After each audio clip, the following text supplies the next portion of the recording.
கிழிஞ்ச சட்டக்காரி என்ன கிண்டலத்தான் பேசுறாங்க. கிழிஞ்ச சட்டக்காரி என்ன கிண்டலத்தான் பேசுறாங்க. ஏ மனசு தாங்காம நான் அழுகிறேன். அம்மா ஏ மனசு தாங்காம நான் அழுகிறேன். தோட்டக்காரையா வீட்டில பழைய சட்டை தருவதா சொன்னீங்களே. தோட்டக்காரையா வீட்டில பழைய சட்டை தருவதா சொன்னீங்களே. வரும்போது மறக்காம வாங்கி வாங்கம்மா.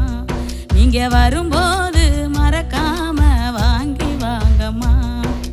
விடுதி சோறு புழுவுன்னு வீதியில கொட்டுறாங்க. விடுதி சோறு புழுவுன்னு வீதியில கொட்டுறாங்க. நான் மட்டும் தம்பிக்கு ஊட்டுற நினப்பில் அழுதுகிட்ட தின்னுக்கிறேன். நான் மட்டும் தம்பிக்கு ஊட்டுற